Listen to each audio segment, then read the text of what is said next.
Ahojte priatelia, pri práci sa vám občas môže stať, že máte deň, kedy sa vám nič nedarí, všetko sa kazí a vy môžete byť z toho nervózni. Ja som sa naučil jednu japonskú techniku, ktorá sa volá Fuchimi Nagule a vlastne táto metóda vám má pomôcť tento nával emócií zo seba dostať.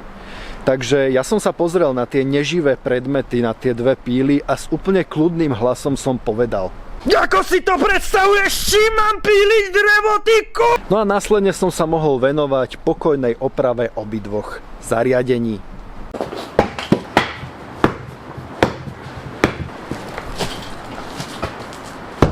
Stopercentná účinnosť. Japonská technika.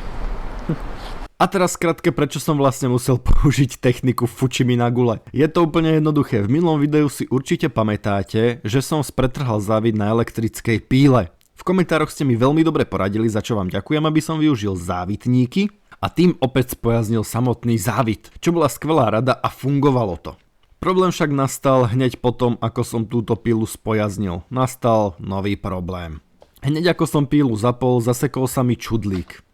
Ale o tom vám porozprávam až za chvíľočku. Na druhej píle motorovej sa mi zlomila stará lišta. Nemal som vhodnú náhradnú, teda mal som náhradnú, ale nemal som na to dostatočnú reťaz. Opravoval som a snažil som sa spojazniť aspoň jednu pílu až do polnoci. Skrátka sa mi pokazili obidve píly. No a prečo je to také dôležité? Pretože tie píly využívam na to, aby som si vedel narezať drevo, s ktorým potom kúrim. Bez použiteľných píl nebudem mať čím zakúriť a budem v chalupe mrznúť. Problém s pílami sa mi nakoniec podarilo vyriešiť. Ja to tým, že som kúpil skrátka novú lištu.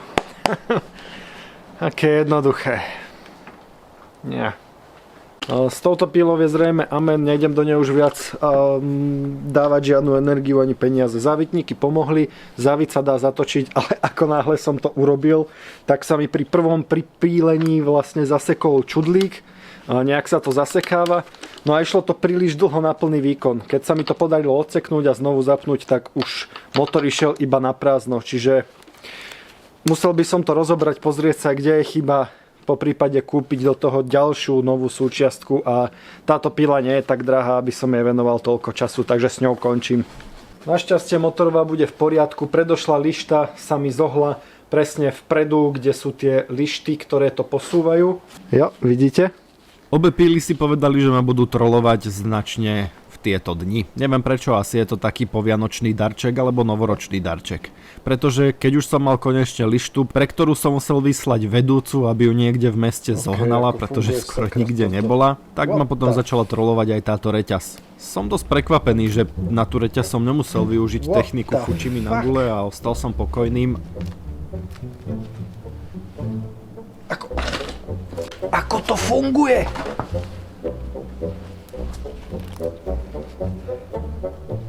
OK, nie, toto tiež nie je správne. No. OK, tak nie. Len si to viac zauzloval.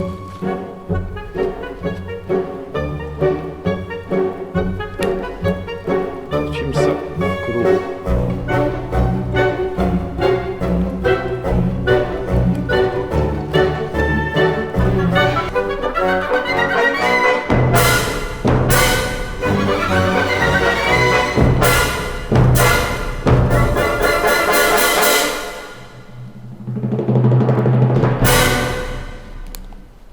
Myslím si, že to konečne mám a podarí sa mi to. Jo. Pol hodinu som oduzlovával reťaz. Bol som stratený a vôbec som to nechápal, ale nakoniec sa mi to podarilo. Myslel som si, že už je všetko hotové, že mi stačí namontovať lištu, reťaz, poriadne to pouťahovať, podštelovať reťaz, aby to všetko klapalo a že je všetko hotové. Konečne. Nakopol som pílu a všetko fungovalo ako malo. Nová lišta vyzerala skvele, úžasne. No a samozrejme to bolo treba skúsiť. Zarezal som a...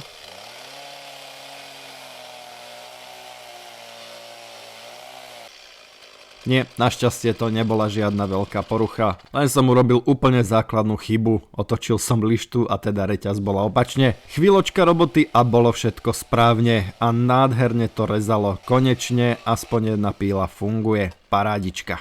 No a tento eskimák, ktorého môžete vidieť, to som ja, keď som sa vrátil zo sviatkov. Som späť a je zima. Nie je to len preto, že ráno bolo -5, ale zrejme na tom má niečo zásluhy aj to, že som strávil 2 vianočné dni u mami vo vyhriatom byte. Či je zima, či nie, ideme späť makať. Aj keď zima nie je ten jediný problém. O pár čísiel mi narástol aj pupok, takže asi sa moc nebudem vedieť zohnúť. Po 2 dňoch mimo horárne som bol absolútne nabudený na ďalšiu robotu, do ktorej som sa okamžite vrhol a pustil. Povedal som si, že najprv vyčistím túto ohavnosť, túto nechutnú kopu starého železa, ktorá je absolútne hneď pri vstupe do horárne a nie je to tam dvakrát krásne. Takže som to ponosil všetko k ceste, odkiaľ sa to bude odvážať. Sice neviem kedy, ale tam to aspoň nie je také viditeľné a je to tam pekne na kope, takže to tam nevadí. Najväčší problém bol s týmito starými hromozvodmi, bleskozvodmi, nie hromozvodmi. Neviem, prečo sa to volá hromozvod, je to proste bleskozvod. Zaujímavé, neviem, ako to voláte vy? Bleskozvod či hromozvod? Ja to volám hromozvod, ale pritom je to bleskozvod. Dobre, dosť už. Našiel som túto paličku, takže som sa musel trošku zahrať.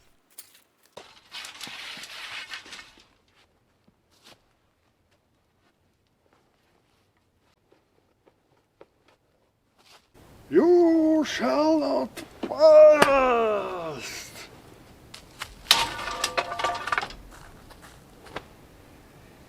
No, sranda musí byť, ale späť do roboty. Keď som podvážal všetko toto bordelovité niečo, samozrejme niečo som aj roztriedil, pretože pár tých plechov by sa mi ešte mohlo hodiť. Sú celkom rovné, nie sú v tak zlom stave a keď bude treba niečo zakryť alebo tak podobne, tak sa mi to určite zíde. Preto som nevyhodil všetky plechy a ani všetky rovné kovové tyče.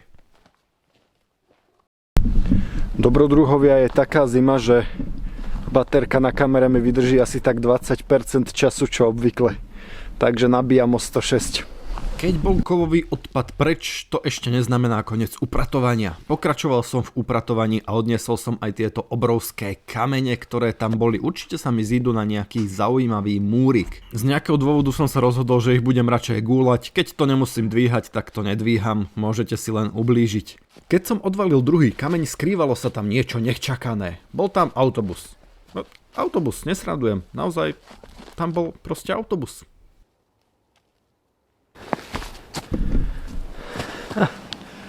Čo tu človek nenájde?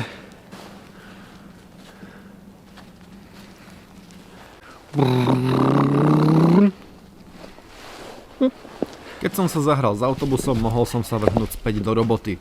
So zimou začína byť poriadny problém. Keď je -5 aj cez deň, akýkoľvek pohyb, ktorý vykonáte, vás stojí oveľa viac energie ako napríklad v lete. No a navyše som aj poriadne naobliekaný, aby mi nebola zima.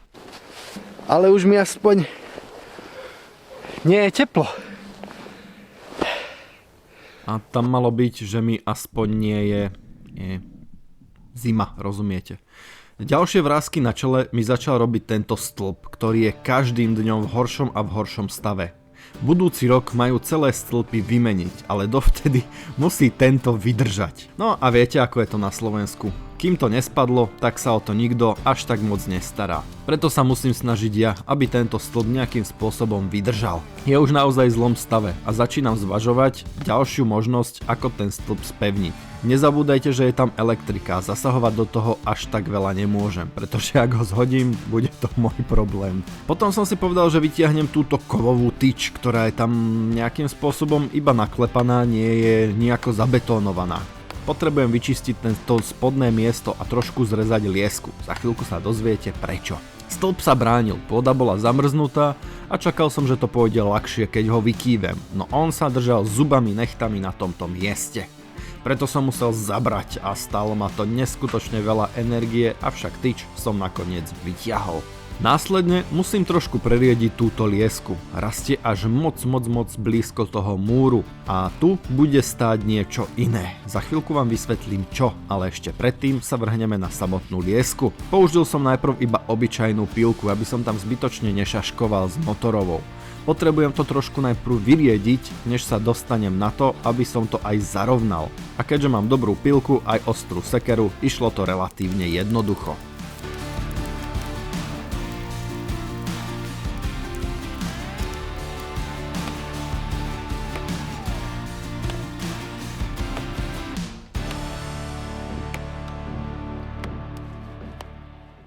Konečne tu máme ten moment, ľudia. Najkratší deň v roku už bol a od neho sú dni už len pomaličky, každým dňom o malý kúsok dlhšie a dlhšie a začína to byť vidieť. Je 4:30 a ešte stále relatívne dobre vidím a môžem pracovať vonku a od dneska to už nebude, že dni sú kratšie a kratšie a dvakrát žmurknem a je tma, ale od dneska to bude, dni sú dlhšie a dlhšie a yes, teším sa na to. Ďalší deň ráno som dostal chuť na trošku inú robotu, na menšiu zmenu, aby bolo aj video trošku zaujímavejšie. Keďže dvor už začína ako tak vyzerať lepšie, povedal som si, že táto kopa musí okamžite zmiznúť, pretože je to široko ďaleko to najškarečie, najhnusnejšie niečo, čo tu je a neustále, keď chcem niečo natáčať, musím si dávať veľký pozor, aby som tam nezabral túto škaredú kopu.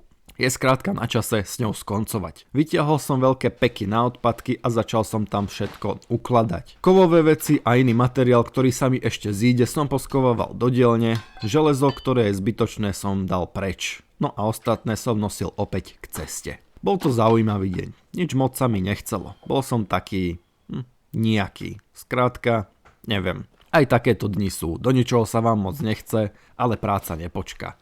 Tak som robil aspoň takúto jednoduchú a primitívnu robotu, ktorú zvládnete aj bez kúska myslenia nejakým spôsobom vykonať. Dôležité je nezastaviť sa a vyplniť aj tieto dni nejakou produktívnou činnosťou. Aj keď sa vám nechce, aj keď to nejde. To sú tie kľúčové momenty. Prekvapilo ma, koľko zbytočných železných predmetov sa tu ešte našlo. Aj som zabudol, čo všetko som na tú kopu vlastne odložil. Naplnil som pár fúrikov a všetko som to dal na kopu železa. Toho železa sa tu našlo fakt veľa. A som celkom rád, že už sa to tu dostáva aspoň ako tak do normálneho stavu. Ostali mi posledné 4 šuflíky naplnené starými šróbami, nejakým sklom a podobnými hovadinami. Celta, ktorá je pomerne roztrhaná, takže ju asi vyhodím a náš budlgaň, ktorým sme utlapkávali.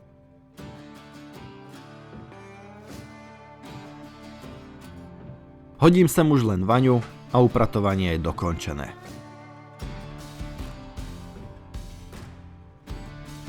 Dvor, hádam, ešte nikdy nevyzeral tak dobre ako dnes.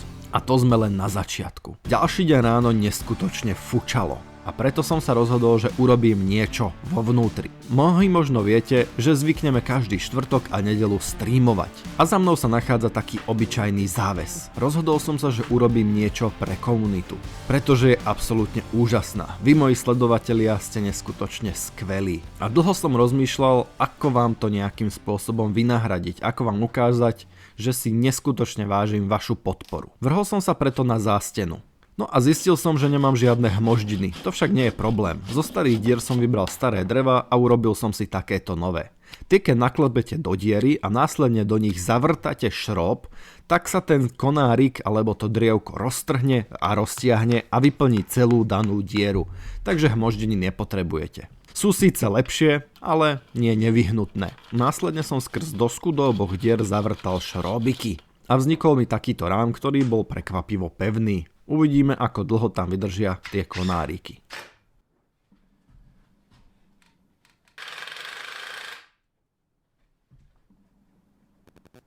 Potom som priniesol klasický obklad, perodrážku. Ospravedlňujem sa, že je video také tmavé.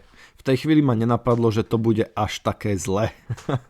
Hádam, aspoň niečo vidíte. Skúsim to nejako zosvetliť. Potom som obklad veľmi opatrne a pečlivo naukladal na seba, aby bol pekne rovný a vznikla mi taká drevená zástena. Avšak to nie je všetko, čo mám v pláne s touto drevenou zástenou.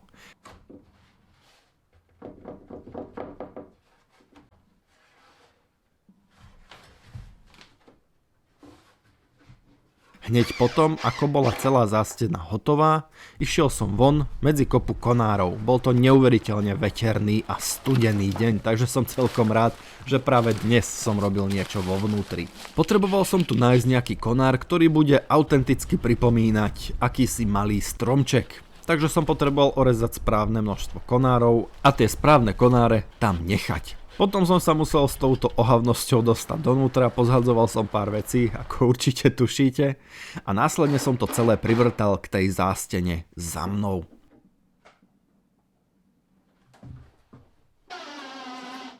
No a vzniklo mi celkom pekné pozadie, kedy je za mnou pekný drevený obklad a niečo ako strom. Avšak to nie je všetko.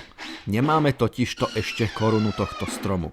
No a ak chcete vedieť, čo bude tvoriť korunu tohto stromu, niekedy sa zastavte na streame. Pretože sa môžete do toho zapojiť aj vy. A to je všetko, priatelia, ďalší týždeň na horárni. Bol to nádherný týždeň, kedy som si robotu doslova užíval. Najhoršie však je potom upratať. Priatelia, ja vám ďakujem za pozornosť. Ak sa vám video páčilo, nezabudnite tento kanál podporiť v raste prihlásením sa na odber, zdieľaním videa, komentovaním alebo lajknutím, ak chcete byť k tomuto projektu naozaj blízko a mať bonusový materiál a obsah, či videá skôr, prihláste sa medzi dobrodruhov na členstvo tohto kanála. Ja vám ďakujem a my sa vidíme pri ďalšom z mnohých videí. Zatiaľ ahojte.